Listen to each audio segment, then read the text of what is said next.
the funding of all projects was cleared through Yuse Cabral for approval by Sec Mark Villar. From time to time, Yuse Cabral would ask me to submit detailed list of projects with regards to lump sum fund allocations of DPWH, which list she sometimes would approve herself or forward to Sec Mark Villar for approval. Among others, this included EDSA and other major roads, project allocations, maintenance of creeks and waterways, etc.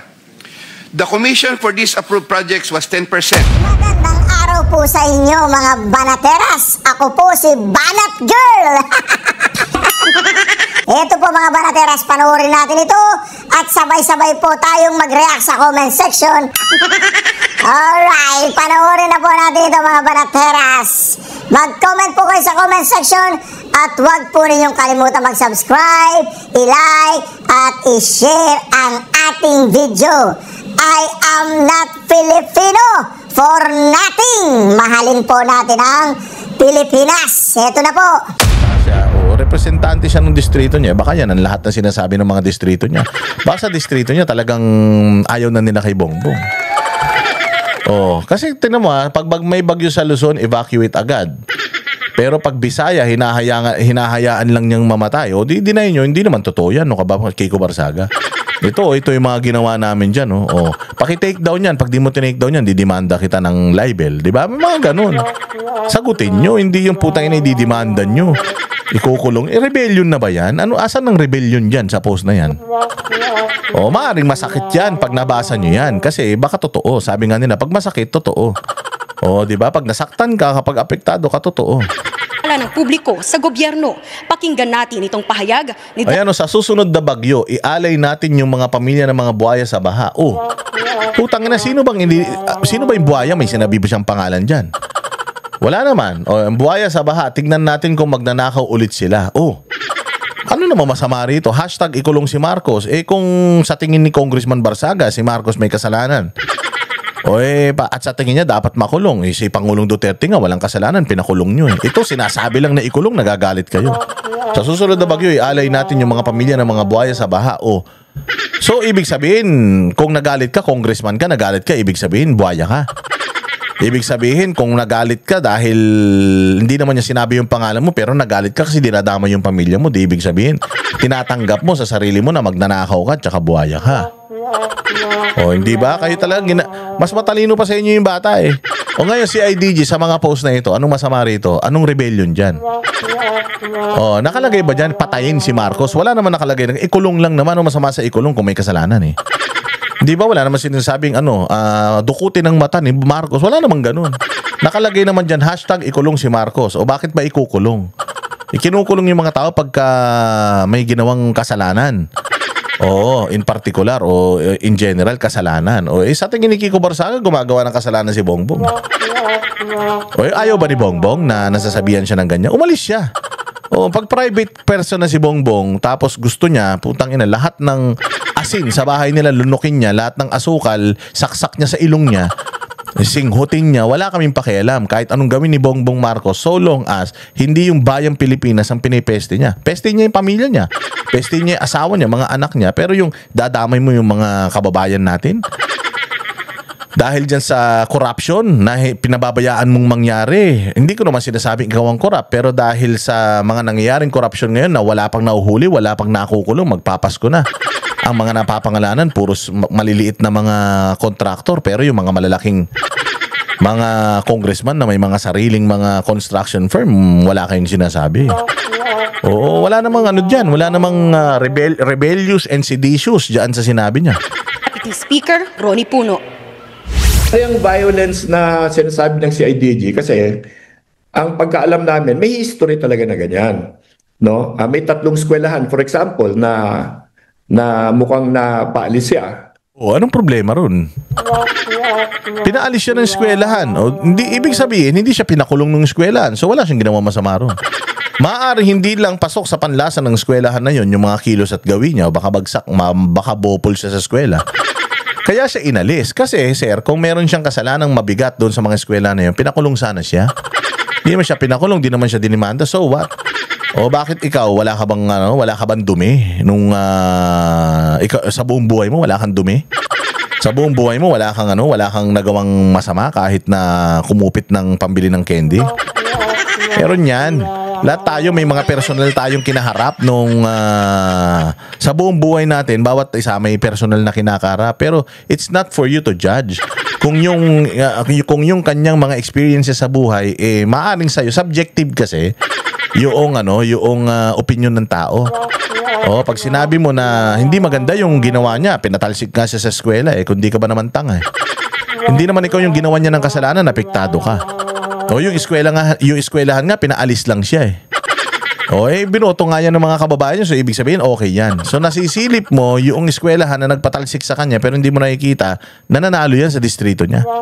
Binoto yan ng taong bayan. Ito naman si Puno. Kung kailan naman tumanda ito si Puno, parang parang paurong And ang rason sa bawat isa is medyo violence. Medyo lang pala Medyo violence. Ano yung violence na yun? Sabihin mo kasi, hilig nyo, pare-parehas kayo nila boying, yung mga taong batas kayo, pero wala kayong mga alam sa batas Dapat magaling ka Dati ka taga Supreme Court dapat magaling ka dyan pero medyo violence, medyo lang pala Tapos gusto nyo rebellion.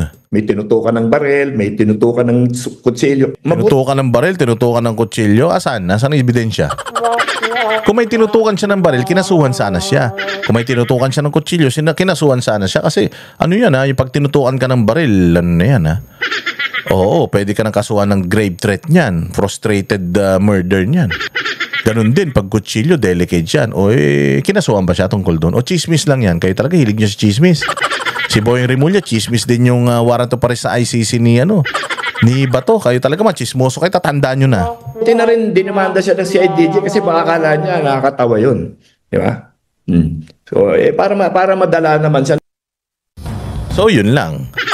So, dinimanda siya para madala siya. Hindi siya dinimanda para managot siya doon sa batas na nilabag niya. Kasi nga, wala naman talaga siyang batas na nilabag.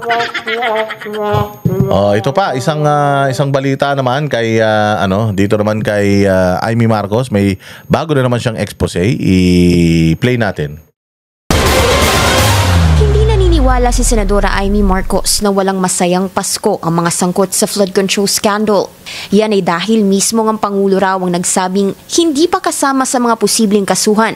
Diba? Yan, katulad niyan. Sinabi ni Bongbong kanina na may mga makakasuhan daw at hindi daw magiging merry ang Pasko nila.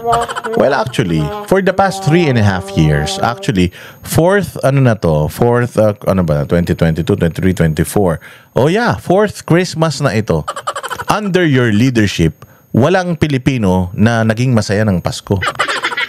Hindi, meron naman. Pero majority ng mga Pilipino, hindi masaya ang Pasko. Sobrang hirap ng buhay Ang masaya lang sa Pasko kayo.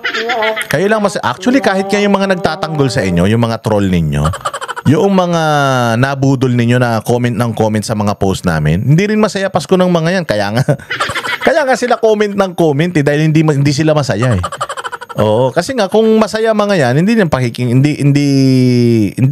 nila papansinin niya. Kasi alam nyo nung kay Pangulong Duterte, pag kami mga post kami tungkol kay Pangulong Duterte tapos binash kami, hindi na namin pinapansin. Bakit? Kasi kami masaya, sila hindi So ganun din, nagpo-post kami ngayon, masaya kami sa mga pinopost namin, tapos magko-comment sila. Ibig sabihin nasaktan sila. Pag nasaktan sila, hindi sila masaya. So even yung mga bayarang troll ninyo, tsaka yung mga naabudol yung mga bobo sa Pilipinas, na pag nagtayo ng mundo ng mga bobo, yung mga loyalista at saka yung mga dilawang tae, sila yung mga kauna-unahang mga taong ipapadala sa mundo na yan. Gago ka talaga. Totoo naman. Hindi masaya mga yan. Walang kasiya-siya sa katawan yung mga yan. So, paano tayo magiging masaya ngayon? Na makukulong yung mga contractor lang. Makukulong yung mga district engineer lang. Kalinaw-linaw na hindi kikilos ang mga yan kung wala itong mga congressman. Dahil sila mga proponents ng mga ng mga programa na yan, proyekto na yan, nakapaskil yung mga mukha nila kapag groundbreaking. Tapos biglang walang lulutang na mga proyekto. O sino makikinabang diyan? Sinabi na nga ng mga taga DPWH na nagbibigay sila sa mga politiko Sabihin na natin sa politiko in general. So, kung walang politiko na makakasuhan at makukulong bago magpasko, putang ina, joke time yung investigasyon nyo. Walang kwenta yan. Puro fall guy yung ginagamit ninyo. Biktima lahat yan, yung mga gusto nyong ipakulong. Tapos yung mga totoong may kasalanan, which is yan, di umano si Romualdez, si Zaldico, tsaka ikaw, tanginan yan. Kayo malaya, tapos yung mga nautusan nyo, mga nakakulong. Ganyan nangyari kay Napoles Si Napoles yung yung ginamit ng mga politiko para hugasan yung kanilang mga pondo. Para yung pondo mapunta sa kanila, pinadaan nila kay Napoles. So si Napoles, nagamit nila na tool. Si Napoles, kita mo ngayon, mabubulok sa kulungan. Yung mga senador na sangkot dyan sa mga PDAF scam, na kasama rin si Bongbong Si Bongbong, isa rin sa mga nag-funnel ng kanyang budget sa NGO ni Napoles. Bakit naging presidente pa yan? Si Napoles nakakulong, tapos silang mga nakinabang sa pera na pinahugasan nila, pinalabhan nila kay Napoles, mga nakalayang mga hudas. Diba? Ganyan din ang ginagawa nila dito sa mga taga DPWH. Sila yung ikukulong, tapos ligtas yung mga amo nila. Sino yung mga amo nila? Ayan, yung mga nasa gobyerno. Ang kanyang pinsang si dating Speaker Martin Romualdez. Hanggang sa maliliit na isda lang daw, gaya ng district engineer at mga assistant nito, ang posibleng makasuhan. Sabi niya na si dating Speaker Martin ay hindi kakasuhan. Depende daw unless daw po may ebidensya. Pero hindi pa ba ebidensya yan?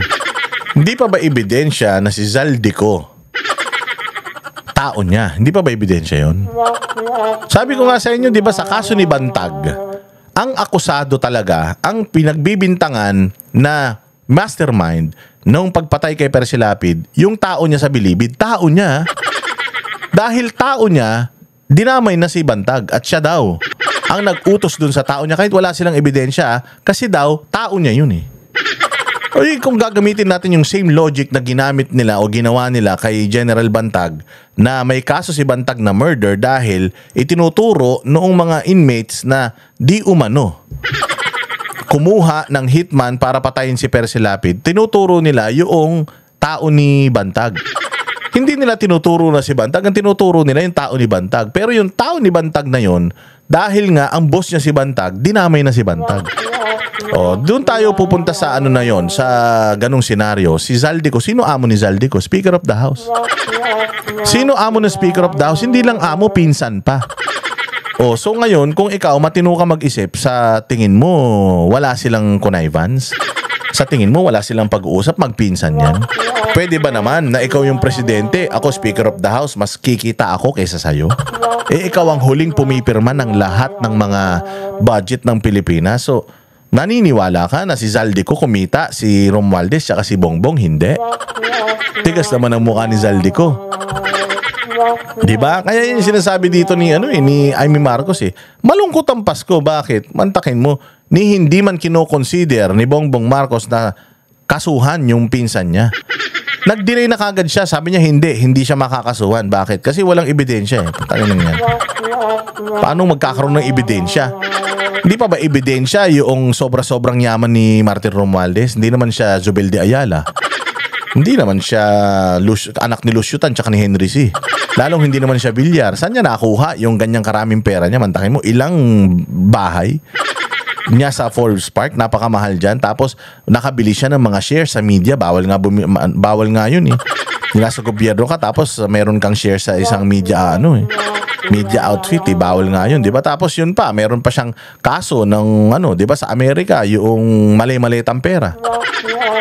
So alam ng tao kung gaano kasatanas, kademonyo ito si Romualdez. Tapos sasabihin mo na hindi masampa ng kaso kasi walang ebidensya.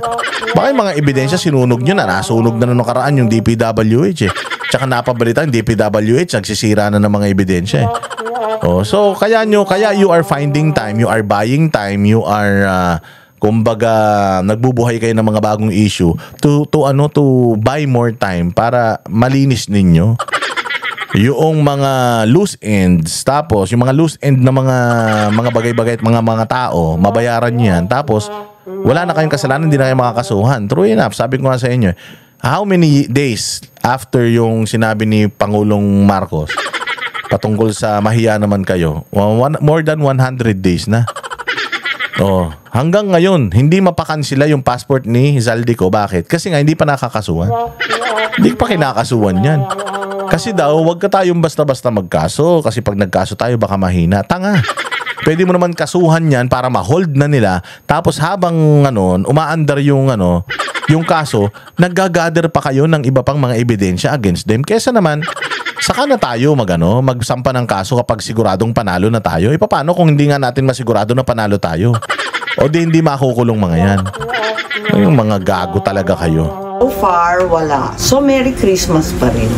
Nagbigay din ng panibagong pasabog si Senadora Marcos hinggil sa susunod na Senate Blue Ribbon Probe bukas, November 14. Anya, may script umanong lilinisin ng mga kongresistang sangkot sa flood control mess ang pangalan ni Romualdez. Sila ang 17 mambabatas na idinawit ng mag-asawang Sara at Curly Descaya na tumanggap umano ng 10 to 25% kickback sa kanilang mga proyekto. Una na ring inilahad ni Marcos na si Romualdez ang dapat na VIP witness umano. Wala na, yari ka na, Lacson. Kapag lahat itong mga sinabi ni Amy Marcos nagkatotoo, patay ka.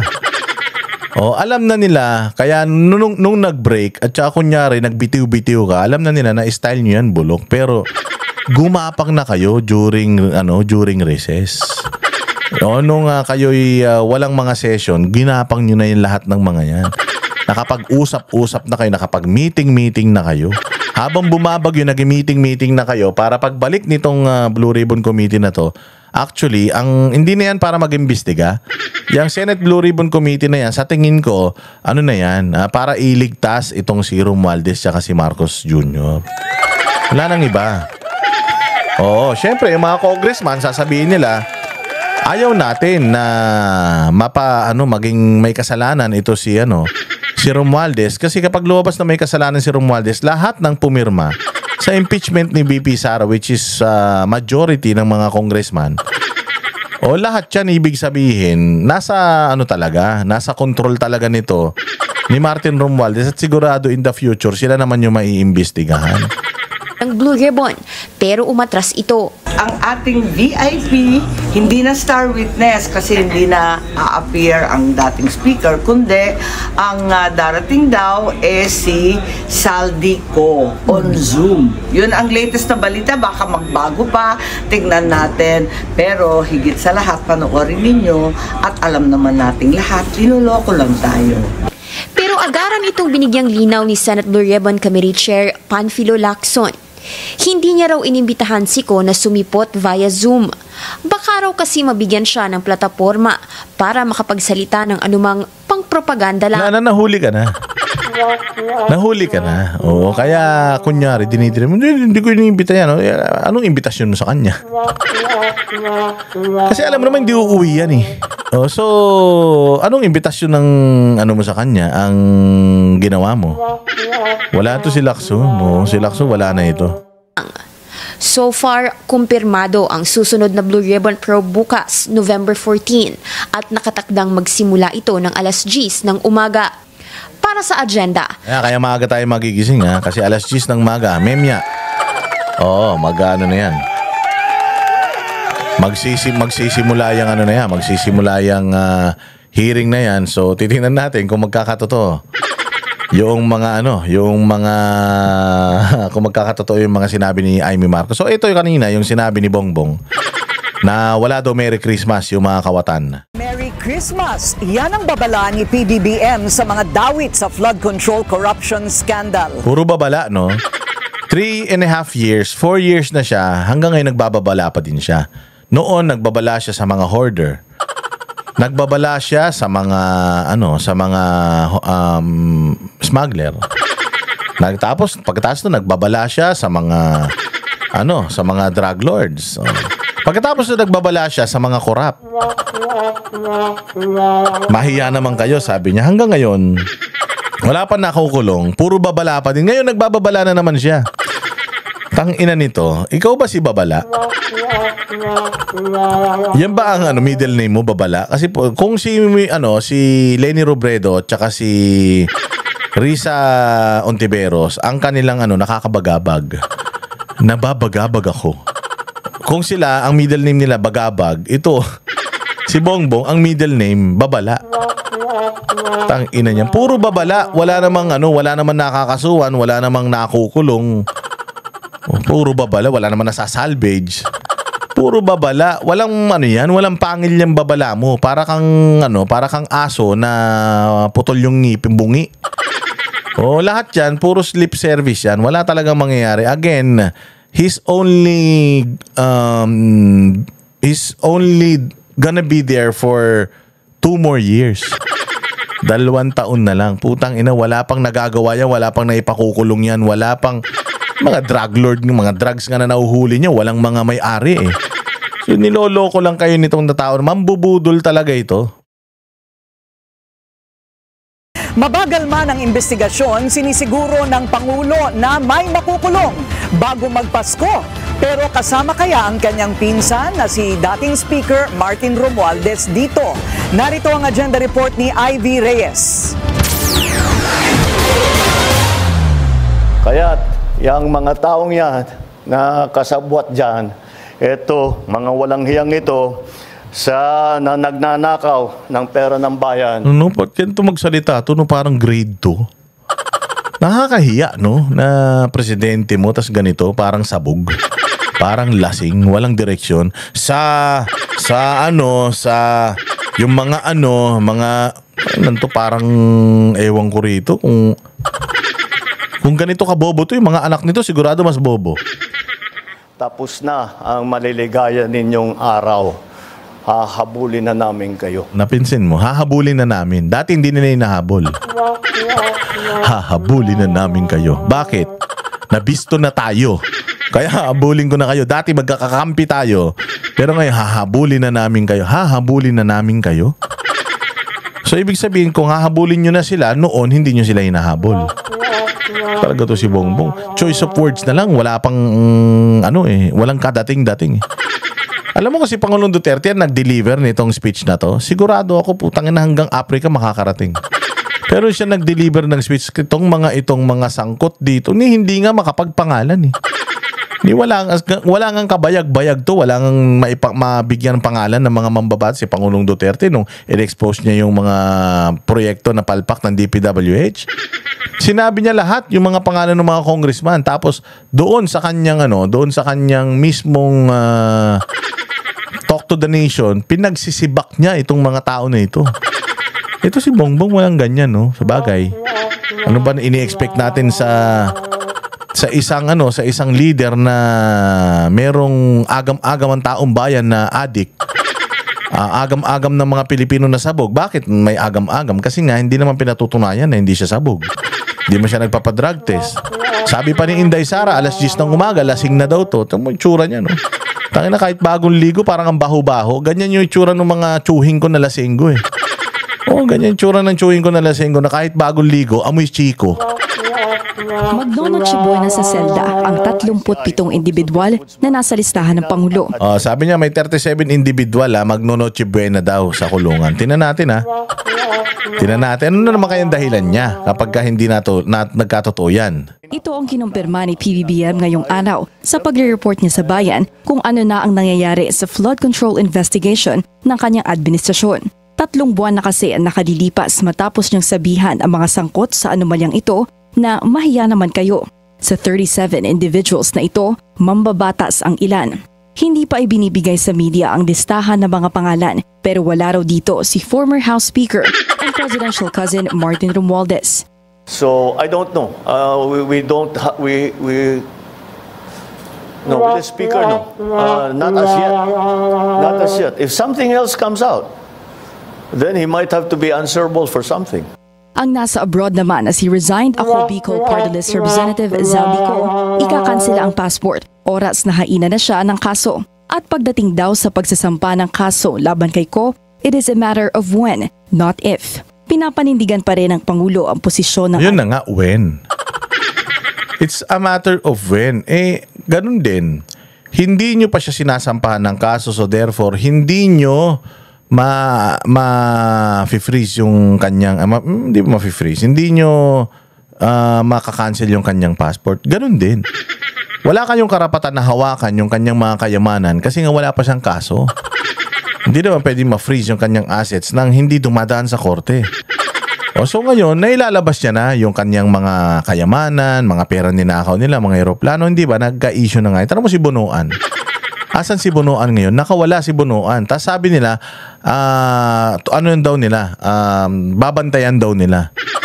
Si Bunuan. Nakalabas na, napunta na ng Amerika, babantayan daw nila. Putang ina niyan. Nandito sa Pilipinas, hindi nyo nga binantayan. Nung nasa labas, babantayan nyo. Mga gago talaga kayo eh. Ganyan ka-inconsistent ang ganyan ka-bulok ang mga utak nitong mga nasa gobyerno natin ngayon.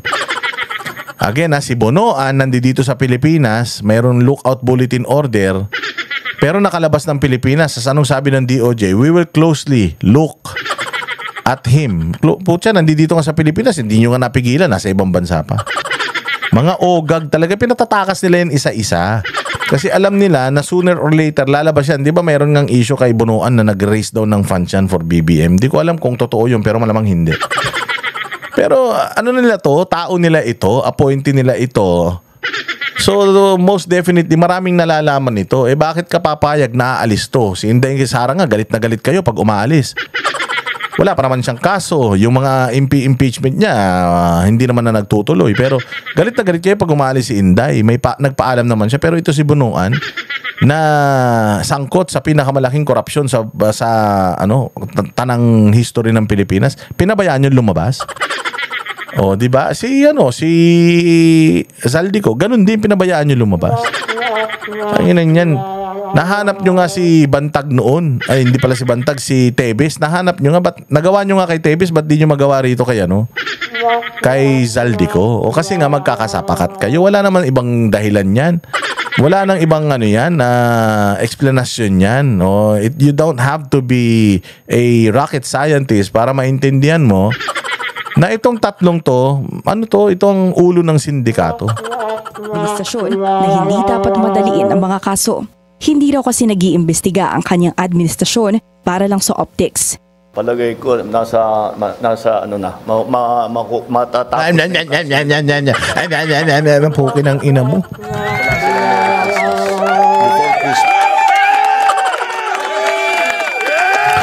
Tangin ng presidente to magsalita. Makukulong na sila. Wala silang palagay ko matatapos. Malagay ko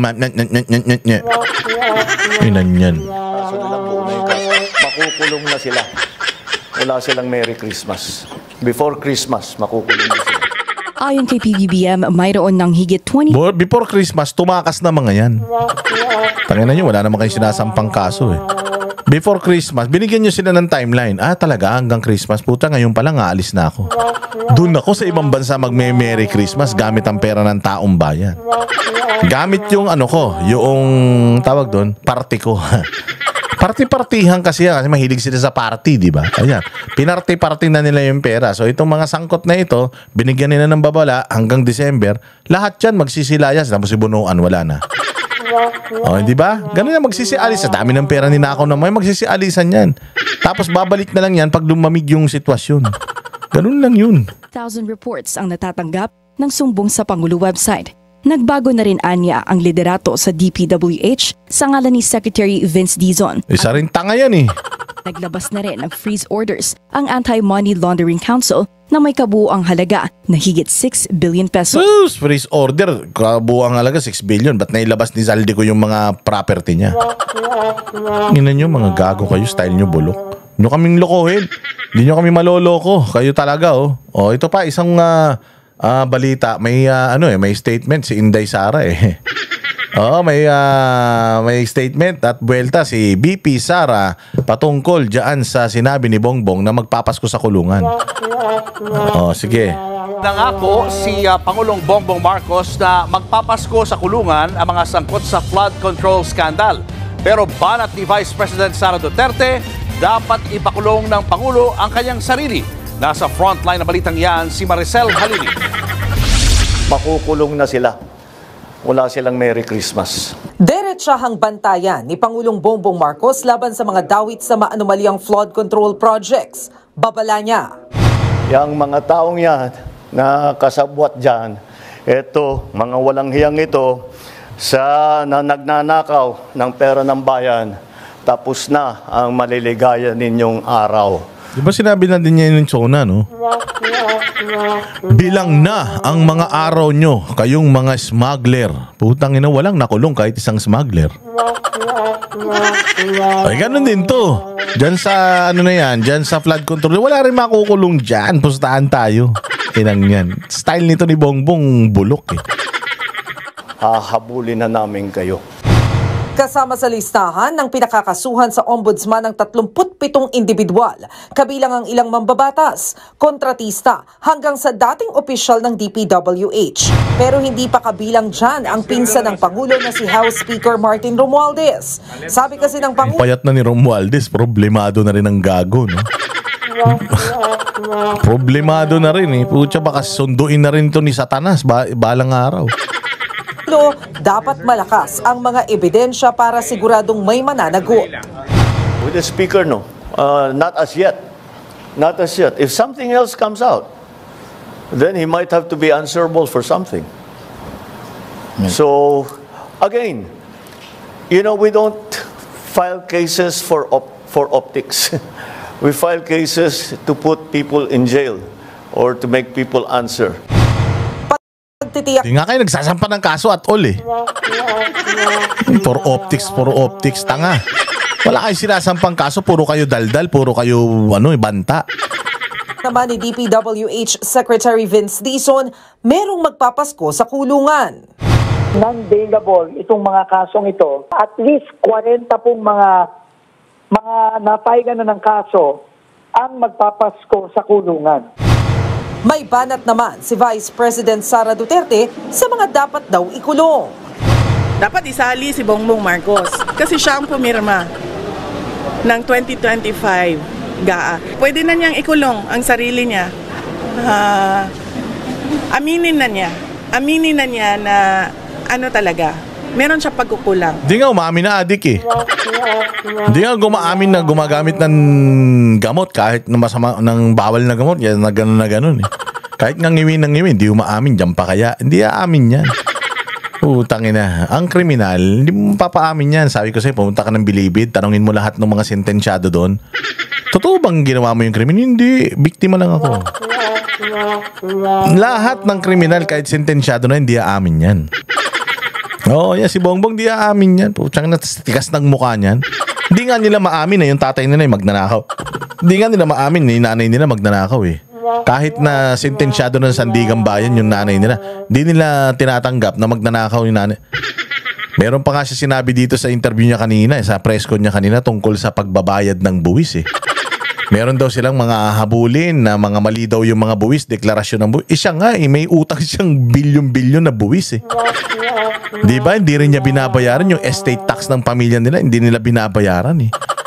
O, tapos ganito kakapalang mukha nito, ganito kawalang delikadesa ito at kawalang hiya ito si Bongbong. At hindi lang maliit na pagkukulang ha, malaking pagkukulang. Meron siyang malaking pagkukulang sa kanyang trabaho. Sang-ayon din si ACT Teachers Party List Representative Antonio Tino na dapat managot si PBBM, pati na sina nooy Senate President Cheese Escudero at nooy House Speaker Martin Romualdez, partikular sa issue ng 2025 national budget. Ang insertions at nantong mga no? Ba't ganito mga ngipin ng mga mga ngipin ng mga galit sa mga Duterte, puro bulok. Si Chel Jokno, bulok-bulok yung ngipin. Eto, si Tino, bulok putang ina nyo. Wala bang toothbrush sa bahay ninyo? Oo. Tingnan mo, yung ngipin, bulok. Si Chel Jokno, binabatikos mga Duterte, bulok yung ngipin. Si Trillanes, bulok yung utak. Ewan ko ba? Si Ridon naman, kala mo may baking hindi gumagaling. O kaya yung si Sendenya nakangiwi, nakatabingi na yung mukha sobrang galit sa mga Duterte. Ito naman, dapat daw makasuhan si Romualdez, si Cheese, Dapat daw makasuhan, pati si tawag niyan. Pati si Bongbong. Puta, hindi naman nila kinakasuhan. Hindi naman sila nagpipetisyon. Ang binabanatan nila puro Duterte. Ano yung style nitong mga makakaliwang bulok ang ipin ng mga ito eh. Insertions at pag-aproba sa flood control. Ang babaho ng bibig siguro niyan, no? Tangina, nakakadiri, no? Ginawa ng House, ng Senate at maging ng Malacanang. Pero dinipensa. Sila nahihiya, humarap. Buti yung ipin ko maganda. Yun itong mga to, humarap, daldal ng daldal, tas puro tartar yung mga ipin. Tahan naman ni House Deputy Speaker Ronnie Puno si Romualdez. Hindi naman daw miyembro si Romualdez ng Bicameral Conference Committee kung saan umano nangyari. Ay nako, hindi siya membro ng Bicam Committee pero siya ang Speaker of the House. Everything is should be under his control. Kung command and responsibility ang pag-anuin natin, dapat sangkot yan. And mayroong massive corruption sa 2025 sinong pumirma niyan? Si Bongbong. If the same logic applies to Pangulong Duterte na nakakulong siya ngayon dahil siyang presidente habang nagtatrabaho ang mga pulis at humuhuli ng mga adik at sa proseso ng paghuli ng mga adik nangamatay ang mga ito. Nakakulong siya ngayon kahit hindi naman siya yung direkta na di umanong gumawa ng mga operation na yan. Nakakulong siya doon kasi siya daw ang nag-utos na ang mga pulis dapat ilinisin ang Pilipinas laban sa mga adik, which is trabaho naman ng mga pulis yan. Nakakulong siya ngayon doon si Pangulong Duterte dahil sa command and responsibility. Sinabi nga ni Duterte na I take full responsibility nung mga actions ko. Again, anong action ang ginawa ni Bongbong? Pumirma siya sa budget. Ano ang partisipasyon niya sa corruption ng 2025? If the 2025 GAA is the most corrupt budget and he signed it, ibig sabihin inapprove niya itong nanakaw sa pondo ng bayan sa Pilipinas. Di siya ligtas. Talaga siya ligtas dyan. Siya presidente. Kasi kung ang gusto niyong mangyari, answerable lang si Bongbong Marcos sa lahat ng mga mabubuting nangyayari or lang natin siya, papalakpakan lang natin siya sa lahat ng mga magagandang nangyari. Yung mga pangit na nangyari, hindi kanya yan, sa kalaban yan. Hindi naman tama yun. Kasi ganyan din ang ginagawa nila Bongbong Marcos sa tatay nila eh. Lahat ng mga legacy ng tatay nila, ibinabandila nila.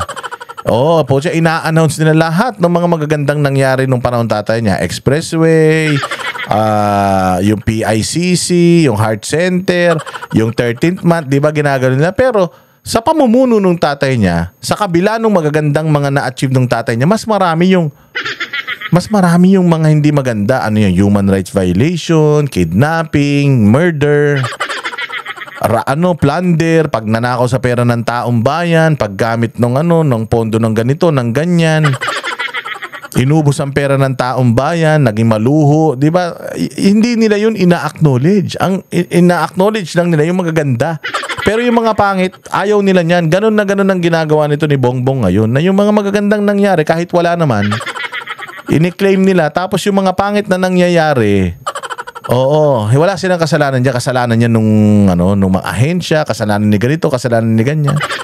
Kaya nga masasabi natin, si Bongbong wala talagang bayag. Naging presidente talaga si Bongbong sa titulo lang. Pero yung magsisilbi ba siya sa Pilipino, yung magiging responsable ba siya na leader, iaangat ba niya ang buhay ng mga Pilipino, wala talagang ganun, wala siyang pakialam. He's just there for the position, he's just there for the title, pero yung trabaho, kaya niyang gawin, hindi. He is the most incompetent president sa buong mundo, hindi lang to sa Pilipinas. Ang insertion sa budget. Tama yung sinasabi ng Pangulo. No? Anong ebidensya natin ngayon kung wala yon? Yung Gutesa. Yung Gutesa nga, nag-uumpisa pa lang. Yung kanyang notarization, falsifikado na. Naman, judge na naturingan, pati yung notarization. Sumumpa na nga eh. Sumumpa na nga sa under oath sa Senate eh. Notaryo pa yung parang mga, alam mo talaga yung mga bayad, di no? Sinigundahan din ni Manila 6th District. Siyempre. Hindi naman mananalo ito kung hindi sa tulong ni Bongbong, talo yan Walang bumoto dyan sa distrito niya Tapos nakabalik siya sa tulong ni Garcia Sino ba mag-uutos kay Garcia? O hindi ba? Sino ba amo ni Garcia? O sino ba nag-appoint kay Garcia? Si Bongbong. O natural. Alam nga naman salungatin niya si Bongbong hindi sana siya congressman ngayon, pastor lang sana siya ngayon kung hindi dahil sa administrasyon na to. Kaya sabi ko nga sa inyo, magsasalita talaga yung mga aso. Sabi, hoy mga aso, nananahimik kayo putang ina nyo, nakuha nyo na yung mga parte ninyo Ano kayo, magsalita na kayo. Kaya nagsasalita na naman sila ngayon. Representative Benny Abante ang ipinunto ng Pangulo na hindi pagpapabango lang ang pagdidemanda. Hanggang ngayon, wala naman daw ebidensyang direktang nag-uugnay kay Romualdez sa flood control scandal. Ganun kagaling yung mga kriminal. Alam nga naman ikaw ang gagawa nung mismong krimen. Kaya mo naman remotely. Kaya mo naman magbigay lang ng yung mga mastermind ganyan. Nagbibigay lang ng instruction yan sa kanilang mga foot soldiers. Kayo naman. Ito, tingnan ninyo. Tingnan niyo itong isang balita na ito. Wait lang itong teka lang, iano ko. Asa na? Ghost flood control kongresista ito. Yan, pakinggan niyo itong balitang ito. Gaano karami ang budget insertions ni Zaldico? Hinimay ng Bilyonaryo News Channel ang mga proyektong pinaglaanan nito. Yan ang exclusive agenda report ni Joash Malimban. 97 insertions. 97 Para sa 2025 budget to 97 insertions worth 13.8 billion. Sa labas ng Bicol, wala kasalanan yan? Hindi pa dapat kasuhan yan? 13.8 billion, sa tingin mo, sosolohin niya yan? Sa tingin mo, walang approval yan ng Speaker of the House? Diba? Malang speaker ka pa. Kung mas yayaman pala ako na appropriations chairman ako, di na ako nag-Speaker of the House. Diba? Kaya nga Speaker of the House, ikaw yung parang presidente ng House of Representatives. Ikaw yung pinuno.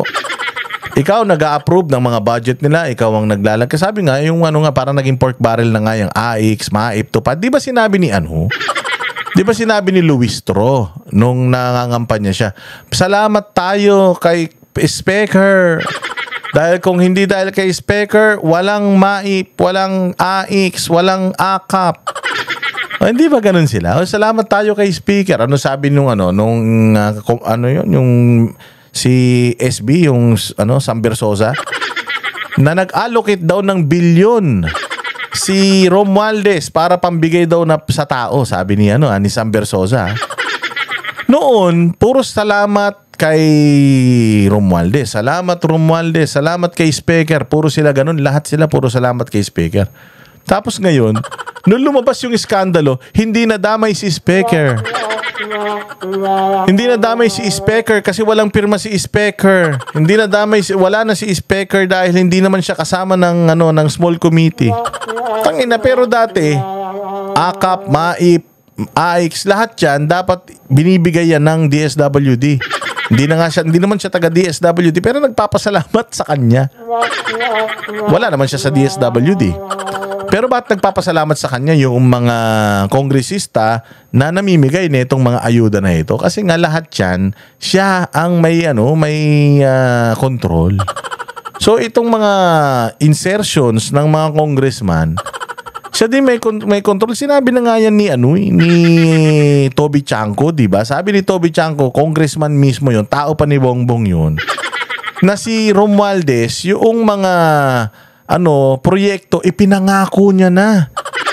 Yung mga, kumbaga, supposedly, pipirmahan pa ng presidente para i-approve, ipinangako na ni Romualdez. Halimbawa, itong proyekto para sa distrito ganito. proposal yan, tapos ang mag-a-approve niyan presidente, hindi pa ina-approve ng presidente, pinapangako niya na sa mga congressman niya. Ibig sabihin, si Martin Romualdez ang may control sa lahat ng nangyayari sa Congress. Salamat Martin, salamat Martin. Sabi ko, magbibigay ako ng classroom, building isa. Sabi ko, kulang yan, gawin nating 3. Di ba ganun magsalita si Martin? Parang siya may-ari ng pera ng bayan. Tapos ngayon, pagdating sa iskandalong ganito, yung mga tao niya lumulutang na mga kawatan, hindi na siya kasali. Hindi na kasali si Romualdez, hindi na salamat Romualdez. So pag maganda lang, pasalamat tayo kay Romualdez. Kapag pangit, hindi kasali si Romualdez. Patay tayo dyan. Na ang nakalipas mula nang isiwalat ni Navotas City Congressman Toby Tiangco sa isang Senate hearing ang mga umano'y 2025 budget insertions ni dating Ako Bicol Representative Zaldico. Nakakuha ang Billionaire News Channel ng kopya ng buong listahan. 97 insertions ang nakapangalan sa kongresista. 43 ang makikita sa probinsya ng Abra, 4 sa Batangas, 3 sa Bukidnon, 2 sa Cagayan, 3 sa Cebu, 1 sa Davao del Norte, 1 sa Isabela, 2 sa Metro Manila, 11 sa Occidental Mindoro, 13 sa Oriental Mindoro, 2 sa Pangasinan, 5 sa Romblon at 2 sa Sarangani Province. Sa kabuuan, tinan mo, ito yung sinasabi natin na yung party list talaga dapat mabuwag na yan eh. Ako Bicol. Ako Bicol Tapos lahat ng proyekto niya sa labas ng Bicol. Lahat ng proyekto niya sa labas ng Bicol. Tapos pag tinignan nyo, 100 million, 50 million, 150 million. Ang lalaki ng mga, total of 13.8 billion. Pera na ginamit niya sa labas ng advokasya niya. Kasi 'di ba ang party list system, yung marginalized sector na ang nire-represent mo. Marginalized, ibig sabihin yung hindi naaabot ng serbisyo halos. Ako Bicol supposedly. Bakit ang mga project niya sa Abra, puro sa norte, sa probinsya ng mga Marcos, Solid North. Bakit doon? Kaya nga ito, si Terry Ridon, ganun din ang sinasabi natin. Ano ba si Terry Ridon? Bicol Saro, di ba? Bicol Saro, ganun din, Bicol din. Talaga itong mga taga Bicol na to ng mga party list, no? Oy, kayong mga Bicolano, papayag ba kayo na nire-represent kayo ng ganitong mga politiko? Masisira ang probinsya nyo. Ang ganda-ganda pa naman ng Bicol. Ang sasarap pa naman ng pagkain nyo. Babait ng mga tao dyan. Tapos yung mga nagre-represent ng ng probinsya nyo, Bicol Saro, Ako Bicol. Putang ina, lahat puros mga kawatan. Parang mo masasabing si Ridon hindi kawatan. Di ba tinanggal nga ni Pangulong Duterte dahil isa rin sa nangaabuso sa pera ng taong bayan, biyahe ng biyahe. Kasi Ako Bicol, ganun din. So, ang inaatupag ni Ridon, Davao. Hindi naman siya taga Davao, taga Bicol siya. Bakit hindi niya habulin yung mga corruption sa Bicol? Bakit hinahabol niya yung corruption sa ibang bayan? May mga congressman naman dyan. Yung mga congressman dyan, kung sa tingin lang nakakaalam ng corruption dyan, is yung mga congressman mismo sa probinsya na yan. Halimbawa sa Davao. Yung mga congressman mismo sa Davao, kung nakikita nila na may corruption dyan, sila mismo magsasampa ng kaso, mag-iimbestiga sa sarili nilang probinsya. Ikaw nakikialam ka sa probinsya na may probinsya. Bicol ang dapat na inaanuhan mo. Kung ikaw nga ay senador, national, yung constituency mo, buong Pilipinas, yan pwede. Pero kung ikaw, ang constituency mo, marginalized sector, Bicol, hindi sana lahat ng programa mo ibuhos mo sa Bicol. Sila yung nangangailangan. Boses ka nga ng mga taga Bicol tapos Davao yung sinisilip mo. Dolomite Beach yung sinisilip mo kung hindi ka ba naman bugok. Di ba? Ang total insertions ni Ko sa labas ng Bicol region sa 13.8 billion pesos. Mas nakakapagtaka naman kung ang isang congressman na hindi tigaroon dun sa distrito na yon ang magre-request para lagyan yung distrito na yon. Yun, red flag kaagad yun, di ba? Marami sa mga proyektong nasa listahan ay nailagay sa for later release o di kaya for bidding pa lamang. Ibig sabihin, wala pang kontraktor na nakakakuha ng marami sa mga nasabing proyekto. Pero sa patuloy naming pagsisiyasat, nakakuha ang aming team ng dokumento mula sa isang source sa DPWH ng kopya ng 4 na bidded out projects sa mga insertion ni Ko. Matatagpuan ng mga proyekto sa unang distrito ng Batangas. 3 kontrata ang matatagpuan sa Paliko, Balayan, Batangas Road na nagkakahalaga ng 343.3 million pesos at isang road project muli sa Tagaytay Nasugbu Road na nagkakahalaga ng 86 million pesos. Ayon sa 2025 GAA, preventive maintenance on secondary roads ang lahat ng ito. Ayon sa source, napanalunan ng 2 kontraktor ang 4 na kontrata. 2 ang napunta sa GCI Construction and Development Corporation. 2 naman ang napanalunan ng Bicol Gold Rock Construction Corporation. Una nang iniulat ng Billionaire News Channel. But anyways, these are proof na si Zaldico corrupt talaga. These are proof na si Zaldico inoperate talaga yung pera ng taong bayan. And again, dapat yung liderato ang ang managot dito kasi yung tao nila magnanakaw tapos hindi nila na kung totoong wala silang kinalaman magnanakaw yung tao nila tapos hindi nila namalayan. Anong klaseng mga leader yan? Gusto pa maging presidente ng Pilipinas. Late ng House of Representatives, di nga mapatino yung mga tao. Diba? So eto na bongbong. Yung mga ebidensya na kawatan itong mga kaibigan mo. Katulad sinabi nga nito ni Zaldico, di ba? Sino mga kaibigan niya? Ang kaibigan daw niya diyan daw si Congress, siyempre si Martin Romualdez, si Dong Gonzales, si Suarez. Di ba siya mismo nagsabi yun lang daw yung mga kaibigan niya? Tangina, yun lang pala yung mga kaibigan niya. Di ibig sabihin, merong yan. Ibig sabihin, kung yun yung mga kaibigan niya, di ibig sabihin na yan yung mga kalaro niya, yan yung mga nakikinabang sa kanya. Bago tayo magtapos mga bossing, panoorin natin kung sasama ba si Inday Sara sa